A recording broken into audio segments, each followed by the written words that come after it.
Hindi na ako babalik.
Call to worship in Psalms 150 verses 1 to 6 NIV translation.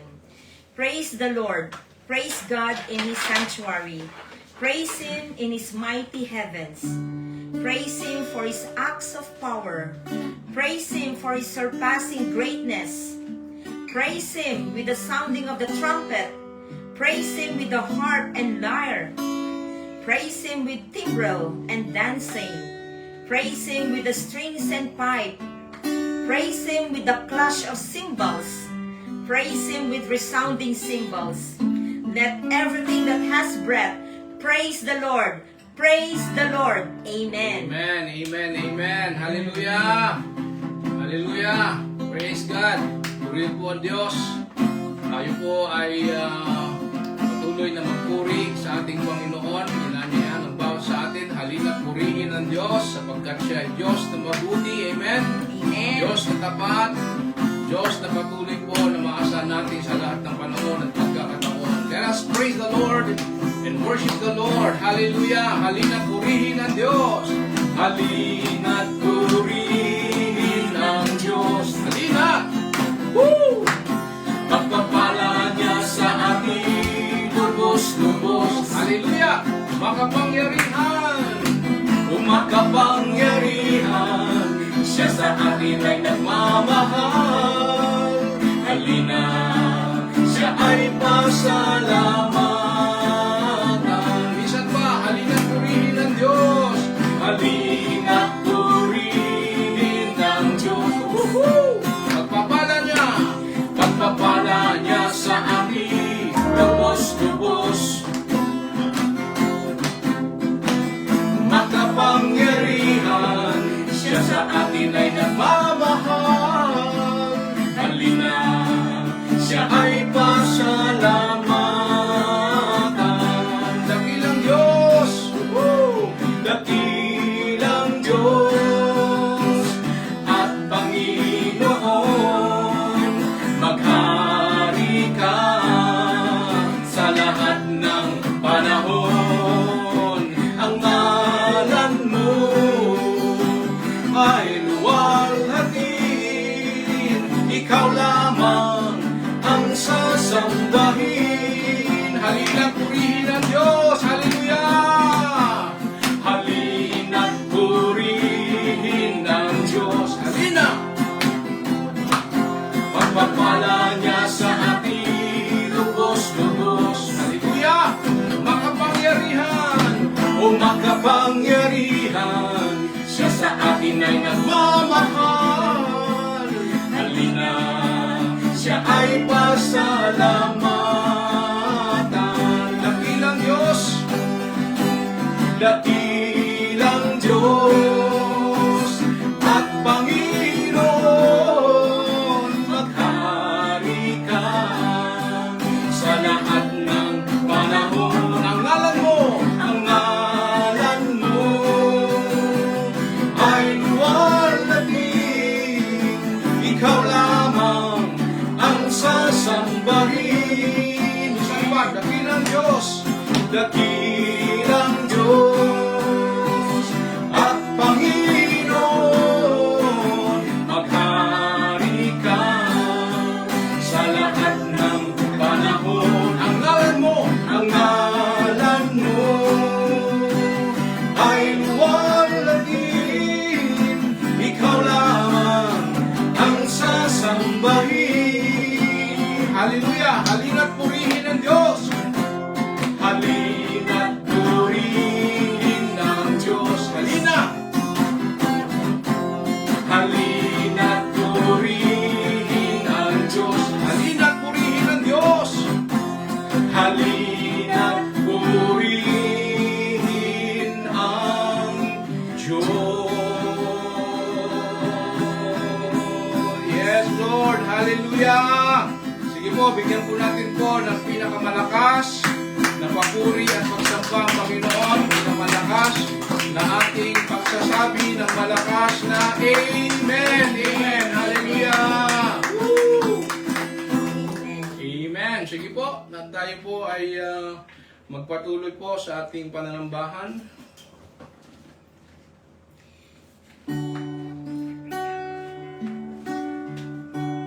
Sige po, tayo po'y manalangin. Lumapit po tayo sa presence po ng ating Lord. Oh, hallelujah, Abba Father. Hallelujah, Lord Jesus Christ. Hallelujah, God the Holy Spirit. We honor you, we praise you, O God. We glorify your name, Lord. Maraming salamat, Panginoon. Nagagalak po ang puso namin, Lord. Dahil this is the day that you have made, O God. This is your finest hour for us, Lord, to worship you in spirit and in truth, O God. We are so excited, Lord. We are so excited, Panginoon. Dahil ikaw lamang, dakilang Diyos, ang aming itataas sa oras na ito, Panginoon. Ang dakila mong pangalan lamang, Lord, ang aming lulwalhatiin at sasambahin, pupurihin, Panginoon. And Lord, I declare an open heaven, O God, in our midst, O Lord Jesus. And I welcome you, God, the Holy Spirit. Father, change the atmosphere, O God. We will worship you. We will celebrate your goodness. We will celebrate your faithfulness, O God. Father, lahat po kami, Panginoon, na sumasamba sa iyo sa oras na to, Lord God, ay kakatagpuin niyo po kami, Lord. At ang bawat lugar namin, Panginoon, I declare, it is a holy ground, O God. A holy place, O God, for a holy God, O Lord God. Maraming salamat po, Panginoon. At linisin niyo po ang puso namin, Lord Jesus, sa aming pagharap sa iyo sa gabing ito, Panginoon. We are surrendering to you our will, O God. We are giving you, Lord, ourselves, Panginoon, as a living sacrifice, O God, pleasing, holy unto you, O Lord Jesus. Lord, accept our offering to you, O God. We humble ourselves, O Lord Jesus Christ, at the feet of the Lord Jesus, Lord. Maraming salamat, Panginoon. And Father God, I pray for your anointing, Lord, for Pastor Edric, O God. Yung message po na dadalhin po niya, Lord God, manggagaling po sa iyo, Panginoon. At siya lamang, Panginoon, ay gagamitin mo as your mouthpiece, O Lord Jesus. Ikaw lamang, Panginoon, ang aming itataas sa kalagitnaan ito, O God. And I declare, Lord God, warrior angels to surround us, O God. Let your consuming fire of the Holy Spirit surround us, O Lord God. Thank you, O Lord Jesus. Thank you, God the Holy Spirit. This is our prayer and declaration, Lord. In Jesus' mighty name we pray. Amen. Amen. Sige po, isa pang malakas na clap offering sa ating Panginoon. Amen. Hallelujah. Praise be to God. Amen. Thank you, Lord. Salamat, dear. Thank you. Nice. Very powerful na prayer. Okay, so magandang gabi po sa ating pong lahat. Hello friends, brothers and sisters in Christ. Welcome po to Global Harvest Goshen Ministry. The best is yet to come. This is online house church worship service celebration. So thank you for joining us. Shout out po sa bawat isa. At please share po natin yung link to your friends, loved ones, relatives here and abroad so that tonight lahat tayo po ay patuloy po na i-bless ng Panginoon and also you will be a blessing. Amen? So salamat po sa bawat isa. And tonight, ay pag-uusapan po natin isang mensahe po ng Panginoon, tanong ng mga marami, tanong ng bawat isa po siguro sa atin at marahil ay ngayong gabi, let us prepare our heart for the message of the Lord. Yung pong title po, sermon title, What is the purpose of my life? Yun po yung ating pong pag-uusapan. What is the purpose of my life? Ano ba ang layunin ng aking buhay? Okay, so that question is, sabi ko nga po, that question, my friend, is one of the biggest, okay, and most important questions we can ever ask. Siguro, maybe, some of you or ikaw mismo ay nagtatanong o tinatanong ang sarili mo, ano bang purpose ng buhay ko? Ano bang layunin ng buhay ko? So, what is the purpose of my life? Ano ang layunin ng ating buhay, mga kapatid? If you ever felt lost or stuck or like you're just going through the motion, this message is for you for tonight. Amen? So, this message for you. So, don't miss this message of the Lord for you tonight. Think about let me have a story. Think about an inventor, just to give an illustration dito po sa mensahe po ng ating Panginoon. What is the purpose of my life? Yan po ay may tatlo po tayong text, na mamaya po ay isa-isahin po natin doon sa ating message. So, think about an inventor, okay? So, creating something new, alright? So, like, yung mga creator, blender, phone, or apps, or anything na ini-invento ng tao. So, alam nyo po, kaibigan, ang invention po, ay hindi nagpapasya sa sarili nitong layunin. Tama po? Hindi siya nagpapasya. It's the creator, alright? It's the creator who decides why it exists and how it should work doon sa kanyang inimbento. Kung susubukan, halimbawa, ng cellphone or telephone na magluto ng pagkain. Can you imagine ang cellphone o telephone magluluto ng pagkain? Ano mangyayari po doon? Of course, mabibigyo po ito. Why? Ano po mangyayari? Dahil ang telepono po o cellphone ay hindi iyon ang kanyang layunin. That's not the purpose na magluto ang isang cellphone or ang iba pang mga tinatawag natin na mga gadget. Unless siguro rice cooker, yan siguro yan ang kanyang purpose, no? Magluto, no? So the point, what is the point, my friend, to this message for tonight? We don't create our own purpose. That's big deal, no? That's truth, no? Na kailangan makita. We don't create our own purpose. We discover it by going back to the one who made us. Amen? Can I have an amen? Alright, so you were created, my friend, brothers and sisters in Christ, by God, kapatid, no? Let me repeat that. You and I, we are created by God, and only He can tell you why you exist on this earth, on this planet Earth. So, the big question is this. That is the big question before us tonight. So, have you ever asked yourself these three questions? Okay, what is that? Why am I here? Bakit ba ako narito? Why am I here? What's the point of my life? Ano ang punto ng buhay ko? Anong katuturan ng buhay ko? Or does my life ever matter? Okay? Does my life ever matter? So, yung tatlong tanong po na yan, marahil ay tonight, no, we will discover at kung ano ang gusto ng Diyos through His words about sa atin. Iyan po hindi lamang malalim po na mga katanungan. The three question, big question, kapatid, hindi lamang malalim po na katanungan. Ito po ay tunay na mga katanungan po. At kung tayo po ay tapat, friends, brothers and sisters in Christ, karamihan po sa atin ay nakipagbuno sa kanila sa isang punto. Maari po nating subukang maghanap, maghanap ng layunin sa ating career, relationship, money, popularity, alright, name it, no? So, gusto natin siguro ma-identify yung purpose natin in these categories, no? Sa ating mga ginagawa sa buhay, okay? So, but even after chasing those things, no? Yung mga career natin, relationship, or maybe your assets, no? Mga pera natin, kasikatan, popularity, prestige, everything na gusto ng tao, but even after chasing those things, friends, let me remind you, something still feels empty. Okay, na-feel mo na ba yun? Meron naman ako lahat. Meron naman ako lahat nito, meron naman akong ganito, meron naman akong ganyan. But still, in your heart, no, there's something lacking, there's something empty. Well, kapatid, friends, that's because purpose doesn't start with what we do, it starts with who made us. Amen? So, let me repeat that. Purpose doesn't start with what we do, it starts with who made us. So, tatlong prinsipyo lang po ito. Very fast lang to, mabilis lang pong mensahe po ito, mga kapatid. So, three principles na ating bibigyan diin ngayong gabi, no? What is the purpose of my life?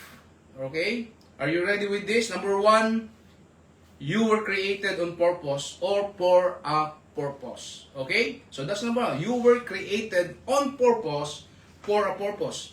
No, sa Jeremiah 29:11 sa Tagalog, Magandang Balita Biblia. Ano sabi po diyan, no? Basahin natin. Sapagkat batid kong lubos ang mga plano ko para sa inyo, mga planong hindi ninyo ikasasama kundi para sa inyong ikabubuti. Wow, that's great. No, ito yung mga planong magdudulot sa inyo ng kinabukasang punong-puno ng pag-asa. Okay, so sa Jeremiah 29:11 sa New International Version, hindi ko lang po nalagay po diyan, but let me read it to you. Jeremiah 29:11 says, no, "For I know the plans I have for you, declares the Lord, plans to prosper you, not to harm you, but to give you hope and a future." Wow, that's a great and big promise ng Panginoon. That's exactly, kapatid, no, ang plano ng Panginoon sa iyo, ang purpose ng Panginoon sa iyo. So, ang talatang ito po, Jeremiah 29:11, ito po ay nagpapaalala po sa atin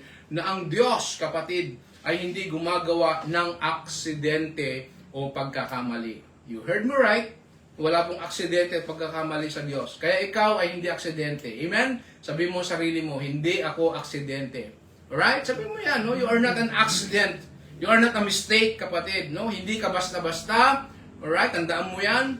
Hindi ka basta-basta. Hindi ka produkto po ng pagkakataon. Ikaw ang resulta ng sinadyang disenyo ng Diyos. Woo! Hallelujah! Amen? Ikaw, ulitin ko, ang resulta po ng sinadyang disenyo ng Diyos, kapatid. Now, let me give you an illustration. Think of a phone. Think of a phone or a cell phone. It has many features like calls, camera, apps, everything.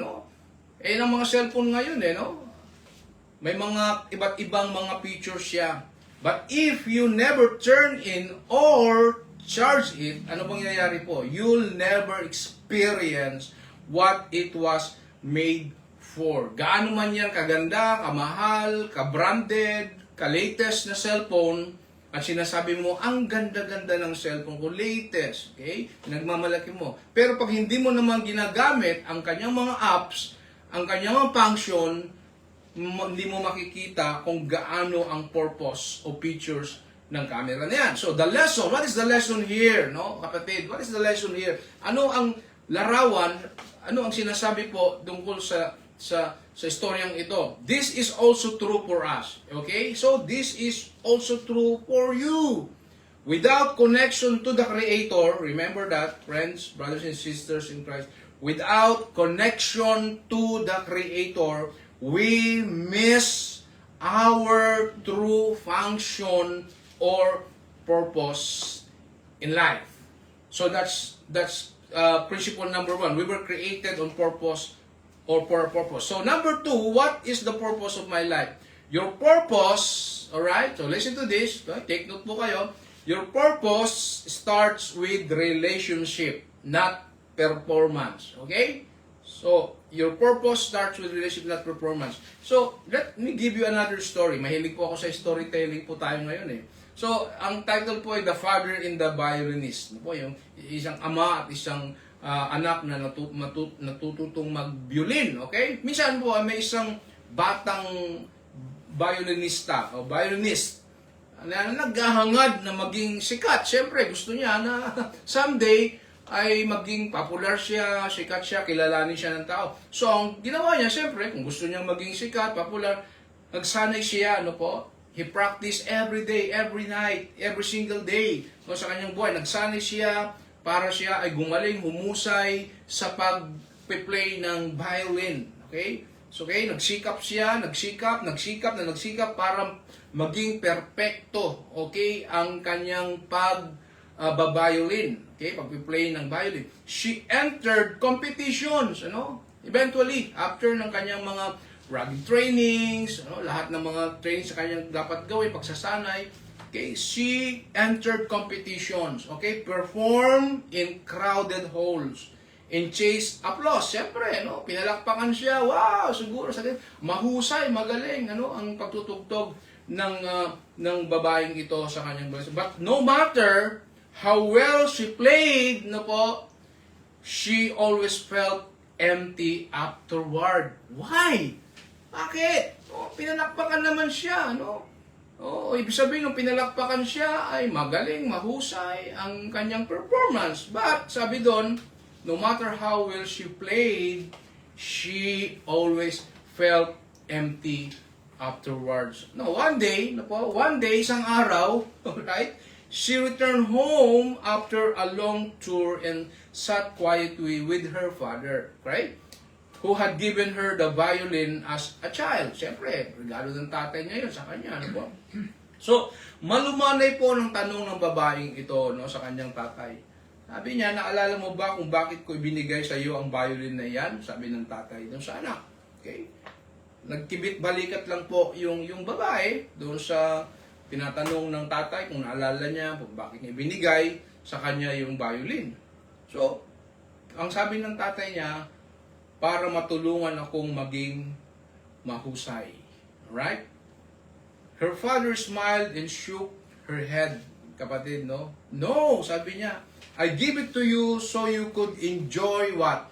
The gift. Okay? So, ang nasa isip ng bata, kaya binigay sa kanya yung tatay yun para matulungan siyang maging masikat, mahusay, magaling. Tama naman, no? Naging mahusay, magaling. Pero, yung tatay niya ay ngumiti lang sa kanya. Sabi niya sa kanya, "My child, no, I gave it to you so you could enjoy the gift. And so we could share music together. The stage was never the goal, relationship was." Alright? So sandaling iyon, napagtanto niya, ang babaeng ito na siya po ay naghahabol ng palakpakan, yes. Yes, ngunit nawawala po ang tunay na layunin. Ang mahalin at makilala ng taong nagbigay sa kanya ng regalo noong una. So what's the lesson here, mga kapatid? What's the lesson behind this story? We often think our purpose, alright? We often think our purpose is what? About how much we achieve or how impressive we are. Alright? But God didn't create us to perform for Him. He created us to know Him.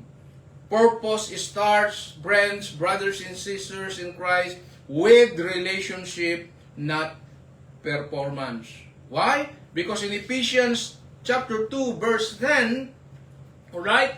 Ano po sabi po dyan? Basahin po natin. Ephesians 2:10 from New Living Translation says, "We are God's masterpiece. He has created us anew in Christ Jesus so we could do the good things He planned for us long ago." Wow! Wow, kapatid, Ephesians 2:10, remember this. You are God's masterpiece. Amen? Ikaw ay obra maestra ng Diyos. Ako? Yes. Sabi mo sarili mo, ako? Yes. You are God's masterpiece. Sinabi po yan sa Ephesians 2:10. No? Kahit ganyan ka, at ano pa, no? Kahit na sabi ko nga, yung tinatawag nating tatlong KKK, no? Kapalpakan, kalokohan, kasalanan sa ating buhay. But God treat us, no, as His masterpiece. Wow! Wow! Wow! Woo! Amen! Hallelujah! No, you are God's masterpiece. Kapatid, kahit na po, ano pa ang karanasan mo in the past, no? Kahit na ano pang mga bagay na maaaring sinasabi mong kinu-question mo ang sarili mo. But God, kapatid, but God in His eyes, in His heart, you are God's masterpiece. Amen? He has entered us anew in Christ Jesus so we can do what? The good things. So kapatid, kapag ikaw ay masterpiece ng Panginoon, ang sabi doon, we can do the good things He planned for us long ago. So kapatid, you were made by God and for God. Woo! Hallelujah! Amen? So that's good, no? We were made by God and for God. I like that, no? Before God, kapatid, listen to this church, no? Friends, brothers, and sisters in Christ. Before God wants you to do something, He wants you to know Him first. Amen? So, your identity, no? Your identity comes before your activity. Right? You don't have to earn your purpose. Okay? It's already written in your design. Alright? May disenyo na po ang Diyos sa layunin ng buhay mo. All you have to do is what? Sundin ang plano at layunin ng Diyos. Tinatawag ka ng Diyos, kapatid, na kanyang obra maestra. Oh, I like that, no? Tinatawag ka ng Diyos na kanyang obra maestra. You are God's, again, masterpiece. Amen? Okay, so hindi pa kumpleto, no? Kinukumpleto pa ng Panginoon ang kanyang masterpiece sa buhay mo. Hindi gulo, hindi kabiguan. Ang isang obra maestra ay mahalaga dahil sa kung sino ang lumikha nito, mga kapatid. Now, this is the third principle. Right? What is the purpose of my life? So, review natin, no? We were created on purpose, for a purpose. Your purpose starts with relationship, not performance. Number 3 and last principle, what is the purpose of my life? Purpose is discovered. Alright? Purpose is discovered, not decided. Okay? purpose is discovered, not decided. Okay, so another story, last story, ano po? Palaging iniisip ni Noah, tago natin siya sa pangalang Noah, no? This is a name called Noah, na ang layunin ay isang bagay na napagpasyahan mo tulad ng pagpili ng sapatos na isusuot, of course, no? Sa edad na 17 o 17 years old, nakaramdam siya ng pressure na pumili ng kanyang future, okay? Ng kanyang passion, ng kanyang calling, ng kanyang gusto sa buhay. But everything he tried, no? Noah tried everything. He tried music, sports, science, everything na sa palagay niya ay yun ang kanyang passion, hinahanap. But left him empty, no? Left him empty. One afternoon, frustrated and lost, he wandered into the woods behind his house. No, he followed a creek, kicking feeble as he went. Now, one smooth stone caught his eyes. Wow, nakita niya, no? Nakita niya mayroong isang kakaiba na stone o pebble, no? For no real reason, alright? Noah, he picked it up, itong pebble na ito, itong stone na ito, and slipped into his pocket. O, tinago niya, no? Siguro, parang nabighani doon sa batong ito, no? Itong pebble na ito, kaya ginawa niya ay tinago niya sa kanyang bulsa. Sa mga sumunod na linggo, patuloy siyang bumabalik sa kakahuyan. Alright? Ang katahimikan ay, nakatulong sa kanyang mag-isip, sinimulan niyang i-sketch, alright, ang tanawin sa isang maliit na notebook. Mga puno, batis, hayop.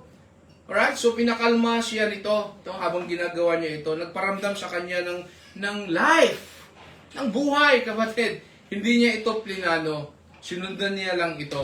One day, his art teacher noticed his drawing. Alright? So, okay? One day, his art teacher noticed his drawings. You've got an eye for this, she said. Sabi nung teacher kay Noah. That project, sabi doon, lead to another, then a scholarship, then a career. You follow me? You get me? No, sa simpleng ginawa na drawing, ni Noah ay, promotion after promotion sa kanya. Makalipas po ang ilang taon. There you go. Sa isang art exhibit. May nagtanong, sabi sa kanya, kailan ka nagpasya na maging artista? Sabi kay Noah. Ngumiti si Noah, no? Hinila ang lumang bato mula sa kanyang bulsa na kanyang napulot. Okay, remember sa kagubatan, that simple pebble o simpleng bato, no? Hinugot niya, kinuha niya sa kanyang bulsa. Okay? Sabi niya, hindi ako nagpasya, sabi niya, natuklasan ko ito. Alright? Natuklasan ko ang batong ito sa paglalakad, pag-iisip, at hindi pagmamadali sa pagsagot. Ang layunin, okay, ay hindi pinipili tulad ng isang item mula sa isang menu. Ito po ay natuklasan sa pamagitan ng paggalaw, pagkausisa, at pananampalataya po sa paglalakbay. Now, what's my point here? No? According to Proverbs 19:21, ito po ang sinasabi po sa Proverbs 19:21. Sa NIV version says, many are the plans in a person's heart, alright, but it is the Lord's purpose that prevails. Woo! Wow, like that. No, many are the plans in a person's heart, but it's the Lord's purpose that prevails. Friends, brothers and sisters in Christ, you may have goals, dreams, plans, aspiration, and that's great. Alright, kung may plano ka, okay yun. May mga iniisip ka in the future, sa family mo, sa relationship mo, sa career mo, sa negosyo mo, sa boyfriend mo, girlfriend mo, okay? Everything, no? It's okay, no? You have goals and dreams, that's great, and that's great. But, kapatid, friends, brothers and sisters in Christ, let me remind you, gentle reminder, but truth, fulfillment, comes when your plans, kapatid, align with God's purpose. Amen? Let me repeat that. Fulfillment comes when your plans, dreams, and goals naka-align with God's purpose. Ibig sabihin po, lahat ng mga inisip mong plano, naisin, career, dream sa buhay mo, ipag-pray mo yan, and naka-align yan sa purpose at plano ng Diyos. We don't invent our purpose, friends. Let me remind you, okay? We don't invent our purpose. Hindi po natin inimbento po ang mga layunin sa ating buhay. We discover it by what? Seeking God. Amen? Wow. We discover your purpose by seeking God, kapatid. You know? Alam niyo po, we are now in a transition ng aming buhay and family ministry. No? And, you know, sometimes yung purpose ng Panginoon, matutuwa ka. Minsan, Lord, bakit ganito yung plano mo? Minsan, nagtatanong ka, Lord, bakit ganito? Okay naman kami dun sa kalagayan namin, sa nakaraan. Pero bakit ngayon po ay nandito kami sa nakaraan? You know? Well, because ina-align ka ng Diyos, and I myself, in my family right now, I believe na po, ina-align kami ng Diyos sa kanyang purpose. And what is purpose? The Great Commission and the Great Commandment. You know that? The Great Commission, the Great Commandment. Yun po yung pong maliwanag po, crystal clear for family ministry na purpose sa amin, to align with this purpose, to fulfill the Great Commission and the Great Commitment to build His great church, the Goshen Ministry, you know, for His glory and for His honor. So, kaya kami po ngayon in our transition. So right now, nakita po ninyo, nandito po kami sa house church with our family. But I believe in my heart, no, yung layunin ng Panginoon to, this is not just, sabi ko nga po, hindi pa tapos yung masterpiece ng Panginoon sa aming family life ministry. This is just the beginning. This is just the good start ng Panginoon to align with His purpose. So, I like it. I loved it, no? So, sometimes hindi ko maintindihan, but I believe in my heart, again, no, with my family, no, with our situations today, with our present situation today, God is aligning. Amen? God is aligning, kapatid, doon sa ganyang great purpose sa aming kusuboy. So, question to us. So, let me ask you this question, okay? Let me ask you this question, okay? Next. God, what have you placed me here to do, sabi po today, this year, with the life you've given me? No? That's my question for you. O Diyos, ano ang inilalagay mo sa akin dito para gawin ngayong taon o ngayong linggo, ngayong buwan, okay, kasama ang buhay ni binigay mo sa akin. So that's my question before you, my friends.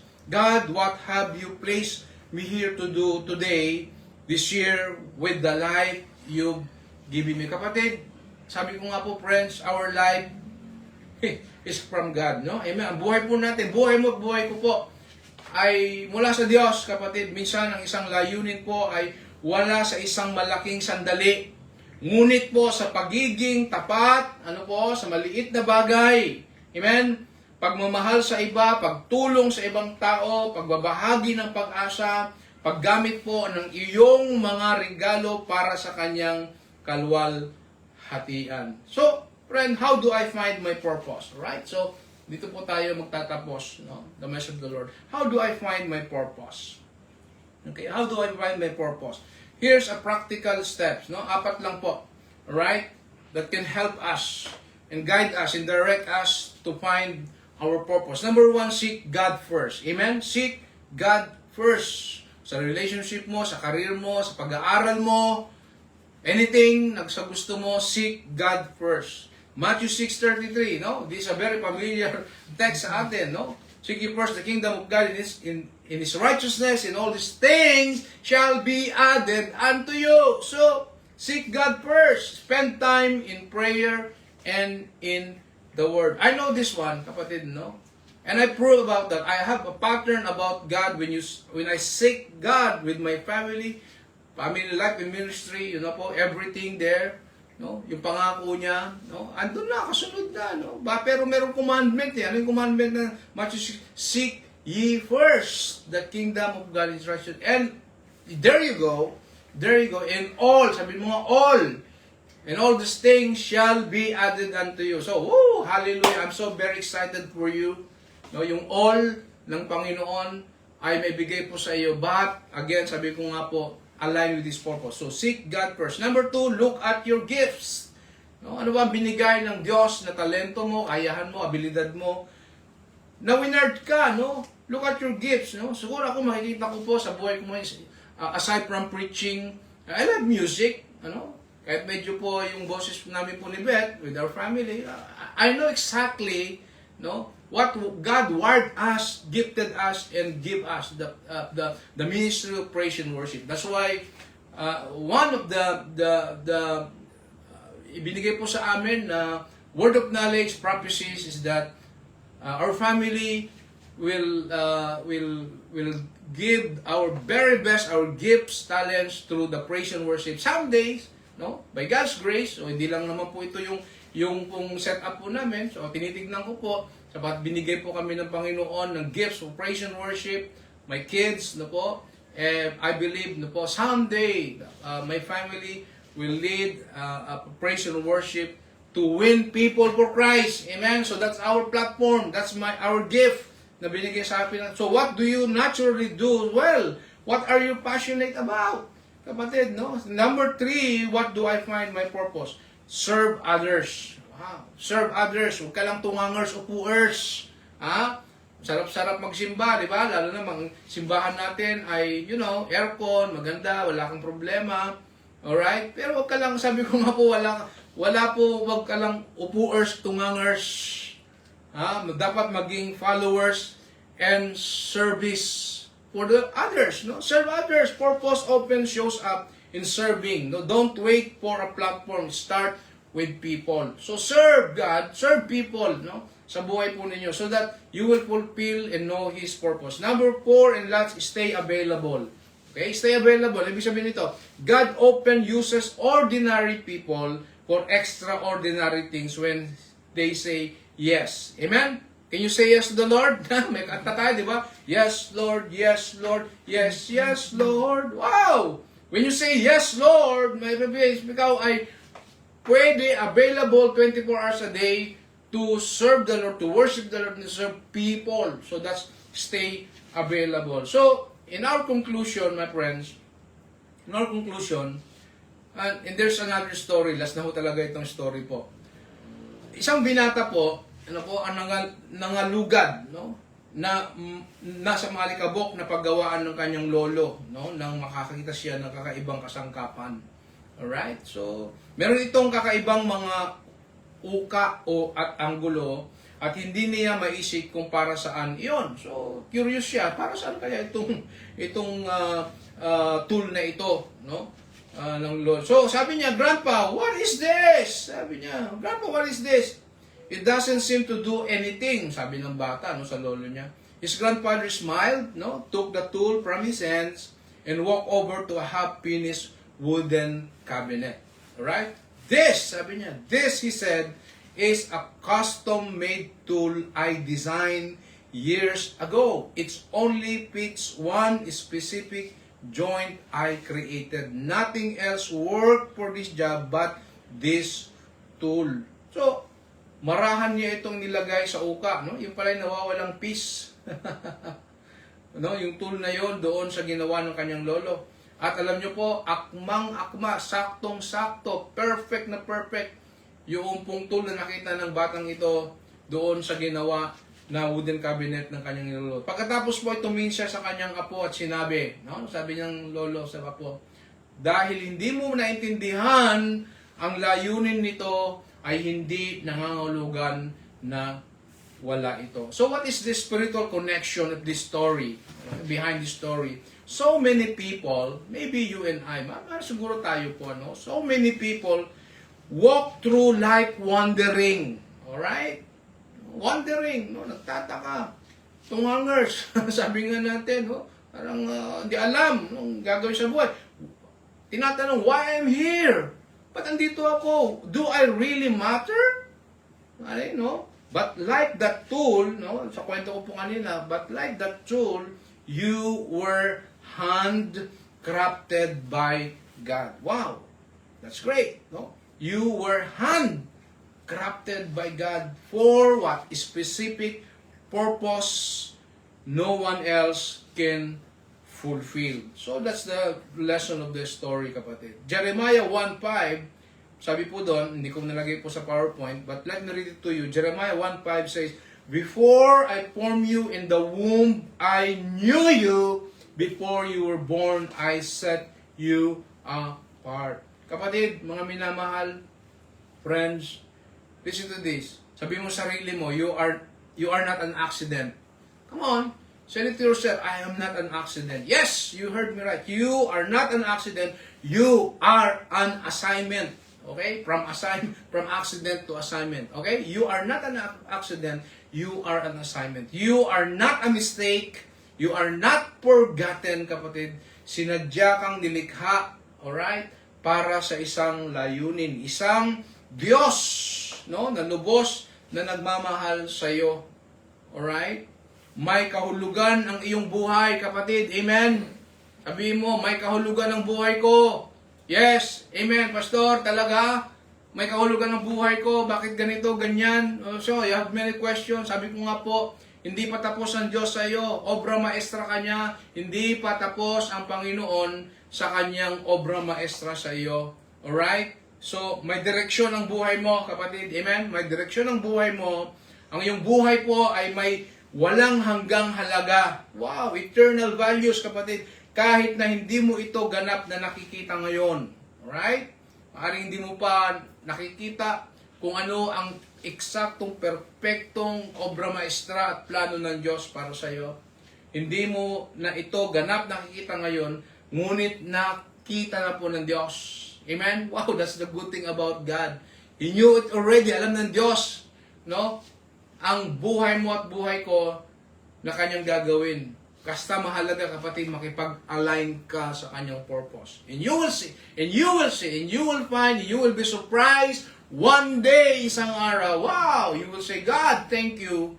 Thank you, Lord. I follow your purpose. I align with your purpose. Kapatid, hinahanda ka niya, ano po, para sa isang layunin. Amen? Hinahanda ka niya. God is preparing you for something bigger and better and best sa buhay mo, kapatid. Okay? Hinahanda ka niya. God is preparing you para sa isang layunin na walwalhatiin siya at pagpapalain po ang iba. Amen? So, kapatid, I want you this time, before we close in a prayer, no? Let us just again praise the Lord and worship the Lord with this song, right? Banal mong tahanan. And then let's pray, and I want to pray with you. I want to pray for you, and sama-sama tayo na patuloy po na magpuri salamat sa Panginoon, at patuloy po natin na i-dedicate ang ating buhay sa Panginoon. As we sing this song, Banal mong tahanan, let us remember, friends, brothers and sisters in Christ, you are loved by God. Amen? Mahal ka ng Diyos. May plano sa iyo ang Diyos. At gawin natin ang kanyang kalooban at mabuhay tayo sa kanyang kalooban. Let's sing this song. Ang puso ko'y dinudulog sa iyo.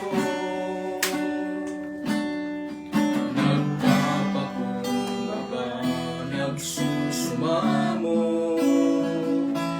paging dapatin mo, ikaw ay mamasdan, makaningin ka at sa'yo ay kumisan. Minsan pa, ang puso ko'y dumudulog sa'yo, nagpapakumbaba, nagsusumamo, paging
maging banal mong tahanan. Luklukan ang iyong wagas na pagsinta. Daluyan ng walang hanggang mga papuri pagsamba. Maghari ka, O Diyos, ngayon at kailanman. Loobin mo ang buhay ko'y maging banal mong tahanan. Luklukan ang iyong wagas na pagsinta. Daluyan ng walang hanggang mga papuri pagsamba. Maghari ka, O Diyos, ngayon at kailanman. Maghari ka, O Diyos, ngayon at kailanman. Maghari ka, O Diyos, ngayon at kailanman. Yes, Lord, hallelujah. Hello, friends, mga kaibigan. Kung pakiramdam mo po ay nawawala ka, ayan, no? At hindi mo maalaw at makita ang layunin ng iyong buhay, hilingin po sa Diyos na ihayag, no, sa Kanya ang Kanyang layunin para sa iyo, para sa iyong buhay. I-reveal ng Panginoon through your prayers, through your meditation, kung ano ang plan ng Diyos sa iyo. Kung alam mo ang iyong layunin, na po, humingi ng lakas upang maisabuhay ito ng tapat. Now, kung sakaling ikaw ay nalayo sa Diyos, na po, nalamig sa Diyos, nagtampo sa Diyos, alright? Alamin na ang tunay na layunin po, kaibigan, ay nagsisimula saan? Sa pagbibigay ng iyong buhay kay Jesus. Alright? Amen? So, tayo po ay manalangin. Let us pray. Heavenly Father, in the stillness of this moment, O God, we come before you with open hearts, O Lord, asking the question that echoes deep within our souls. What is the purpose of my life, Lord? So, Abba Father, Lord Jesus, and Holy Spirit, we confess that all times we chase answers in the noise of the Word, yet your Word, O God, reminds us that true purpose begins with our personal relationship with you, O God. Mapagmahal po na aming Diyos, kami po ay lumalapit po sa iyo ngayon na may puso ng puno ng pagpapasalamat. Hallelujah. Salamat po sa pagiging Diyos ng intensyon sa aming mga buhay.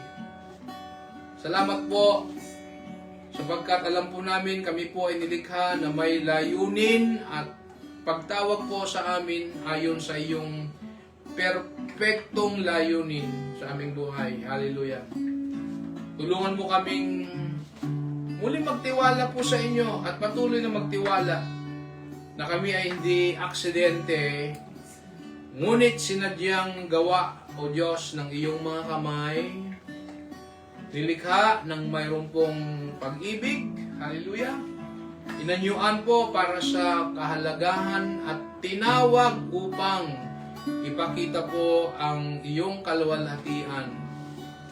Kailang Diyos, gabayan po ang aming mga hakbang araw-araw habang kami po ay naghahangad hindi lamang upang magtagumpay, ngunit upang maglingkod, hindi lang po para makilala, kundi para makilala ka po ng mas malalim. Hallelujah. Abba Father, Lord Jesus, Holy Spirit, help us, O Lord, to trust the process, to be patient in the waiting, O God, and to be bold in the calling. Huwag kang maiinip, huwag kang susuko, huwag kang hihinto. But above all, Abba Father, thank you that our ultimate purpose is to know you, to love you, and to reflect you to the Word. Hallelujah. So, Abba Father, Lord Jesus, and Holy Spirit, uncover us with the gifts, abilities you have placed there. Steer our passions to align with your purpose and plan. In every season, whether waiting or walking, O God, remind us that our purpose is not a destination, but a relationship with you. This is our prayer and our declaration in the mighty name, in the sweetest name, in the matchless name of our Lord Jesus Christ, we pray and shout, Amen and Amen. Sige po, can you lift up your two hands no po, at tayo po ay tanggapin natin po ang pagpapala ng ating Diyos. Brothers and sisters in Christ, may the God who designed you with care and destined you for meaning, walk with you in every question and lead you in every step. Brothers and sisters in Christ, may you find peace in the search, strength in the silence, and joy in obedience. And may your life, day by day, reflect the beautiful purpose only God can reveal. Brothers and sisters in Christ, go in grace, walk in faith, and live on purpose. I bless you now in the name of the Father, and of the Son, and of the Holy Spirit. Amen and Amen. Hallelujah. Hallelujah. Sige po, let's give God a highest clap offering. Thank you, Lord. So again, brothers and sisters in Christ, friends, thank you for joining us today. This is Pastor Edric. All right. Welcome again, and I hope you follow and share our Facebook, ayan, and our YouTube account. All right, for more Word of the Lord. So again, next Saturday, same time, same place, by God's grace ay sama-sama po tayo na magpuri, sumamba, at magdiwang po sa ating Panginoon. So God bless you. Again, see you again sa paglilingkod sa ating Panginoon. God bless and bye-bye. Thank you, thank you.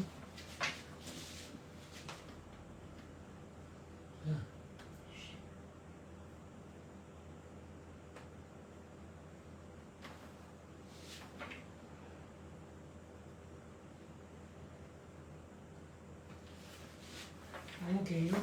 Praise God. Okay.